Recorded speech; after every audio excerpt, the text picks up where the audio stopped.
Franklin adjusted his tattered red baseball hat as the sun shined down on him. The heat wouldn't diminish his spirit, though, as he walked out the barn. He had spent the morning finishing off his chores and was ready for his favorite part of the day. Like clockwork, every day after lunch, he would head out to the barn to check in on his goats. Oftentimes, he would take them extra snacks if the milk production had been especially good that morning. With this weather getting unseasonably warm, he also wanted to make sure they were getting enough water. The goats heard the sound of his leatherwork boots trudging along the gravel path to the barn. Before he even got inside of the barn, he could hear the happy bleating of the goats expecting their midday snack. Luckily for them, this morning he had cut up chunks of bell peppers now overflowing from the pockets of his overalls. Franklin unlocked the barn door, starting to hear the goats shuffling around on the other side.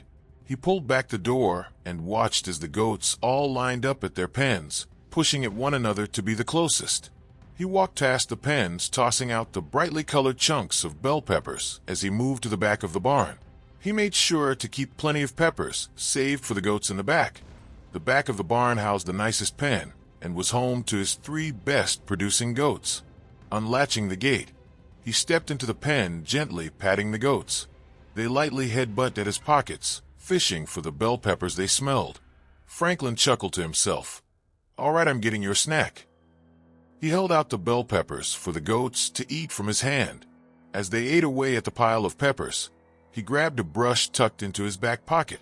Marabelle, a goat with a pristine white coat, noticed the brush immediately.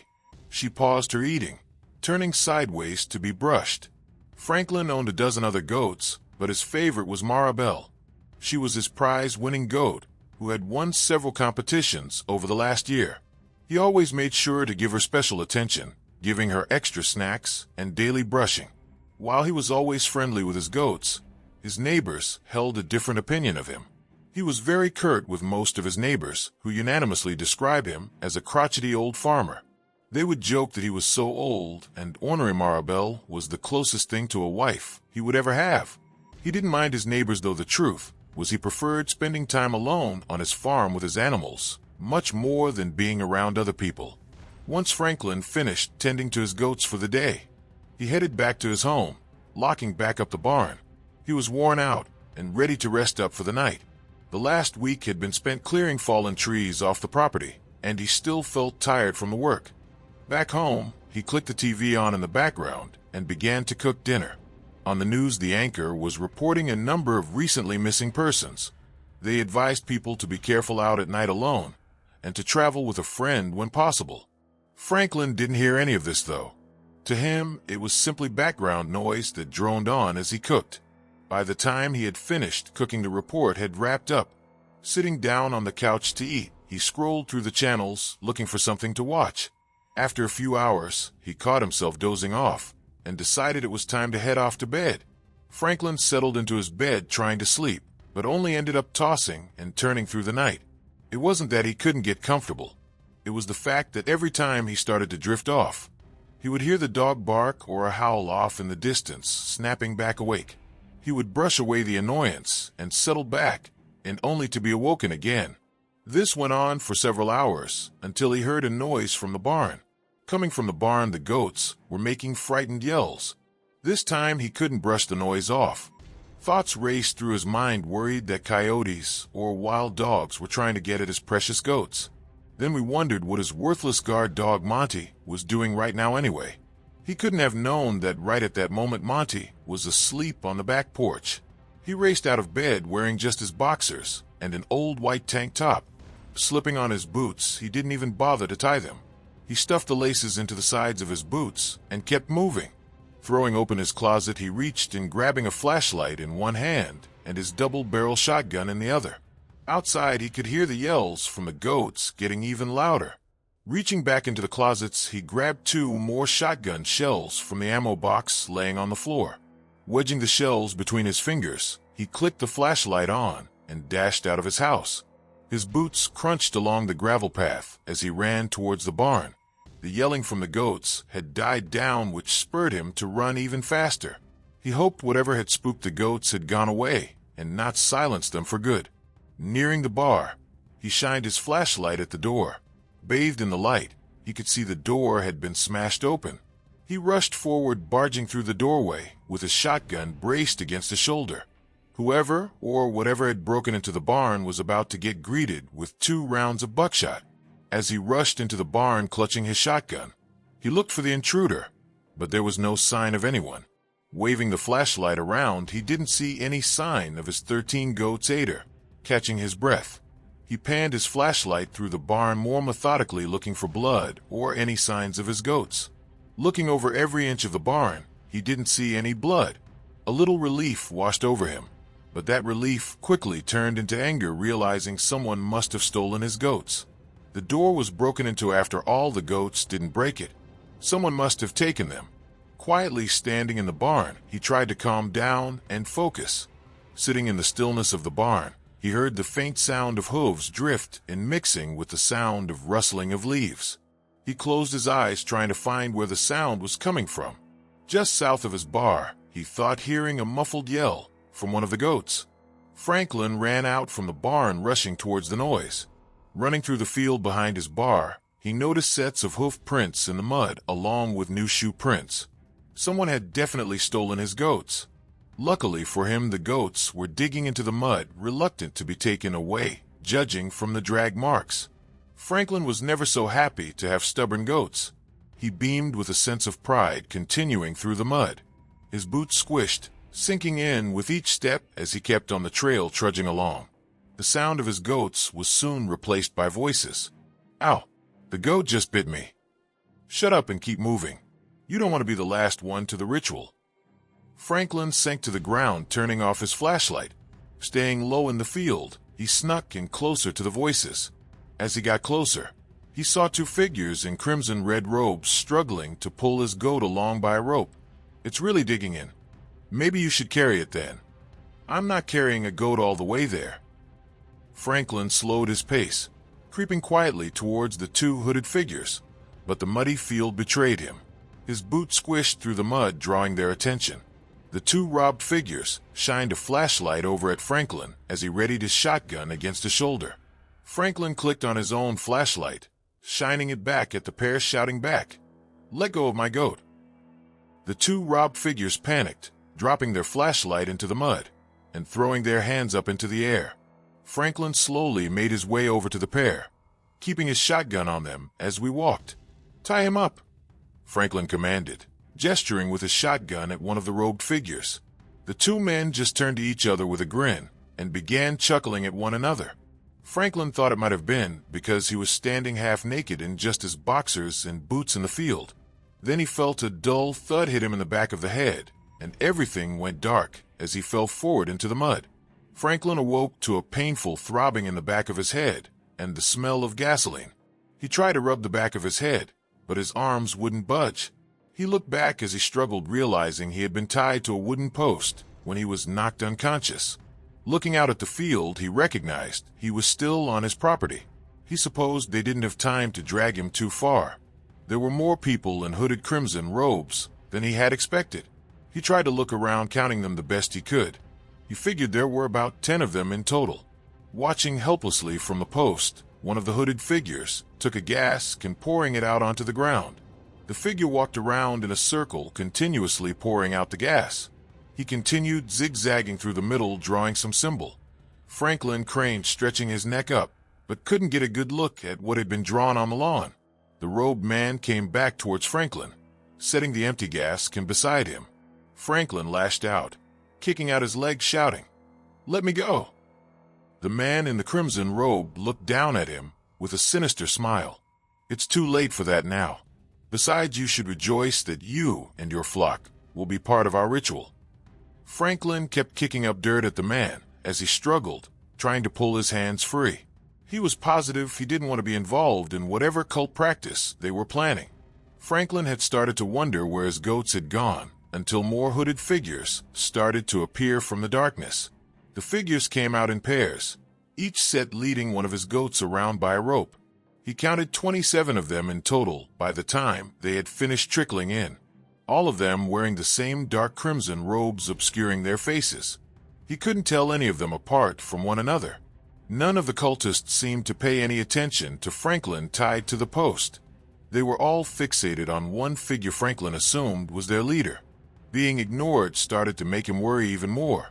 He wondered what kind of people were unfazed by a half-naked man flailing about tied to a post. Moving his head around as much as he could, he looked around for his shotgun. It was sitting about 20 feet back from him, resting on a tree stump. His hands pulled at the rope behind him, working to get any amount of freedom from the rope, but it held tight. If he could just get to his gun, maybe he could turn the tables. But the shotgun wouldn't matter as long as he was tied up. The man Franklin figured was the leader clapped his hands together, raising them to the sky, and shouted, "Kazra!" The other cultists began to lead the goats, spreading out in a circle around the gasoline. Still in pairs, they jabbed stakes into the ground, tying the goats off to the stakes. Franklin was surprised at how calm and quiet his goats seemed to be through the process. He wondered if they had been drugged. They were acting so calm. The leader pulled an old book out of his robes. It was worn and bound a light leathery cover. He opened his mouth to speak, but was interrupted by a shout from one of the other cultists in the crowd. "What about the non-believer?" they said, pointing over at Franklin. "He shouldn't be allowed to witness this miracle." Many of the other cultists chimed in, "Yeah." The leader waved them to settle down with his hand. "My brothers and sisters, clearly this man is not worthy, but he will make a fine offering to the awakened one." The crowd seemed to settle down, nodding upon hearing the remark. "Oraz Kazak," the cult leader shouted out to the crowd. "Oraz Kazak," the crowd murmured back. "Tonight, we are gathered to return the awakened one to this world, giving him a body of flesh and blood once more." One of the cultists took out a road flare, lighting it and handing it off to their leader. Originally, Franklin had thought the cultists looked goofy dressed in their oversized robes, but now bathed in the red light of the flare, they looked sinister. "Let us begin," the cultist said, tossing the flare into the middle of the field. The gasoline ignited in a flash, creating a fiery circle. Half the cultists joined hands, making a ring around the fire, while the other half remained stationed by the goats. They all began to chant slowly in unison, "Oraz Kazaks, Oraz Kazaks." Some of the goats began to bleat as they tried to pull away from the stakes. Franklin started to rub the rope, binding his hands against the post in a vain attempt to escape as he watched. The leader strolled through the fire, walking into the center of the circle. Franklin moved at a frantic pace, moving his arms as quickly as he could, desperately trying to wear away at the rope. With both hands, the leader opened the book, holding the pages up to the night sky. "With this sacrifice we summon you, awakened one." The cultists stationed by the goats all pulled knives from their robes, holding them high above their heads. The slow chanting began to speed up. "Oraz Kazaks, Oraz Kazaks." More of the goats began to yell, trying to pull away from the stakes and escape. The wind howled as the leader held the book as high into the air, bringing it slamming down to the ground. The other cultist followed his lead, taking their knives and plunging them down into the goats. The goats cried out in unison as the knives sunk into their flesh. Franklin yelled, pulling harder at the rope binding him. Time slowed down as he watched his goats go limp, falling lifelessly to the ground. The fiery circle on the ground died out, leaving a trail of black smoke floating up into the night. Feeling a wave of grief wash over him, Franklin began to sob uncontrollably for his lost goats. He could see Maribel's lifeless body not 30 feet away from him, her shining white, for now stained red with her blood. The chanting had stopped, and the night was dead quiet as the cultists looked around at each other, waiting for something to happen. One of the cultists broke the silence. "Did we do something wrong?" Another chimed in. "Were the goats not good enough?" The leader angrily yanked the book back off the ground. Ignoring the other shouts, he flipped through pages in the book. Not a moment later, the circle of fire crackled back to life, reigniting. Above the leader's head, in the dead center of the fiery circle, a small gray vortex of air began to form. No larger than a baseball, it lets out a faint hiss as it swirled around. The hiss began to grow louder as more and more air pulled into the center. It became harder and harder to breathe as the air thinned, rushing towards the vortex. Blood from the 13 goats began running through the field towards the vortex. As the blood neared the vortex, the streams floated through the air as they converged, pulling into the vortex. The vortex continued to swirl, now stained a deep red. Picking up the blood, the vortex grew even larger, growing to the size of a basketball. The wind continued to intensify, pulling at the robes of the cultist. The cult leader began to laugh triumphantly at the success of the ritual. As the other cultists joined in nervously laughing and cheering, the book flew from the leader's hand into the bloody vortex. He reached up to grab the book, and the vortex reached back, expanding to encompass his hand. He tried to pull his arm free, but it was held in place by the vortex. The bodies of the goats began to drag through the field, making their way towards the center as they pulled free from stakes, tying them down. The limp bodies began to float in the air, drawn in by the vortex. The leader cried out for help as he too was slowly pulled into the vortex. Pulled up his arm, his body collapsed and compressed as it was churned into a floating red orb in the air. Cultists began to scream out in horror around the circle at the loss of their leader. Some froze in place, and others tried to run in terror, but it was too late for any of them to escape. Continuing to churn, the red orb rapidly absorbed the goats, growing larger and stronger with each one. Many other cultists began to get sucked into the red mass, their bodies snapping and twisting as they added to the growing mass. The cultists tried to flee, clawing into the ground to keep from being dragged to the orb. Franklin closed his eyes, screaming as the wind whipped by him. The roaring wind didn't stop him from hearing the snapping and twisting of more cultists being claimed by the swirling orb. The noise came to a hush, and the only sound Franklin could hear was his own panting. He slowly opened his eyes. The fire had died away again, and he saw that only a handful of cultists remained collapsed on the ground. The red mass had grown to the size of a large bale of hay, slowly rotating in place. Chunks of compressed flesh and blood began to drip away from the orb as it took shape. Goat legs began to protrude out from the orb in random directions. As more flesh fell away, the shape became more apparent. The bodies of his goats twisted and combined into a floating ball. 5 of his goats' heads dangled lifelessly around the orb. Even the goats' udders had been scattered around the orb. The orb continued to slowly rotate as the rest of the blood dripped away. The outer layer was completely covered in a patchwork of his goats' different fur colors.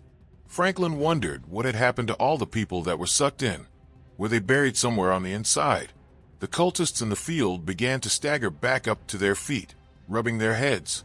Most were in shock or too terrified to move when they saw the floating ball of twisted goats floating in the middle of the field. Franklin had expected any of the survivors to take off running. Had he still not been rooted to the pole, he would have already been back to his truck, speeding away. One by one, the cult members began dropping to their knees to pray to the abomination of goats. All except one cultist, who with trepidation, he slowly approached the floating beast. A few others noticed him looking up from their prostration, confused at what he was doing. Slowly the cultist reached out, lightly touching one of the lifeless goat heads dangling from the twisted mass. With a sudden sharp gasp, the twisted ball of goats came alive, staring back at the cultist. The cultist stumbled back, falling to the ground in surprise. The goat heads panned around, surveying the area with their bright yellow eyes. The ball slowly drifted through the air, floating up to the cultist on the ground. They sat frozen in place on the ground as the goat sniffed at them. Slowly it lurched one of the heads forward, taking a large bite through the cultist's neck. They screamed out, collapsing to the ground and clutching their neck. The other cultists looked up from their prostration in fear. Standing to their feet, they tried to run away, but found themselves being lifted into the air. Their bodies were stiffened like a board as they were pulled towards the twisted mass of goats. With hunger in its eyes, the different heads of the mass began to devour the cultist. After each head had taken several bites, the bodies fell to the ground dead. Franklin looked on in terror, fearing he was next, but unable to look away at what had been created. One of the goats' heads turned to look at Franklin. As their eyes met, Franklin turned his head toward the ground, staring forward, beginning to tremble, looking at the ground as the floating goats approached him. He had expected it to stop in front of him, but it kept floating past. Franklin held his breath as it moved, by not knowing what movement might set it off. A second later, he felt a wet chewing on the rope binding him. He felt the rope loosen and fall to the ground behind him. Slowly standing up, he turned to look at the fur-covered ball of goats. Looking back at him was Maribel's head, bleeding happily at her owner. With hesitation, he reached with his shaking hand out, gently patting the goat on the head. The nightmare of the ritual shook Franklin awake early in the morning. He sat in his bed, whipping away the sweat from his forehead. The same dream had rattled around in his head for several nights now, but each time it became a little less terrifying and somehow more calming. He got dressed as usual and strapped on his work boots, walking out to the barn. Getting up to the bar, he started to grumble about the smashed-in door that still needed to be fixed. It seemed to slip out of his mind every time he walked away from the barn. He stepped inside the barn, opening a newly installed meat freezer. Pulling out a large parcel wrapped in paper, he made his way to the back of the barn, greeted by a familiar chorus of happy bleating as soon as the goats saw Franklin approaching. Unwrapping the parcel, he took out a severed human arm belonging to one of the cultists. Holding it out towards the mass of goats, it began to chomp down, eating the arm, its jaws slicing right through the bone and flesh like butter. As the goat happily ate, Franklin took out a brush from his overall, brushing the massive tangle of goats. "There's quite a bit more of you to brush now, but you're still my Maribel, aren't you? Besides, I think your milk might taste even better now." Glancing over at the meat fridge, Franklin wondered how much longer the cultist bodies he had stored in there would last, and what you even feed a goat like this now.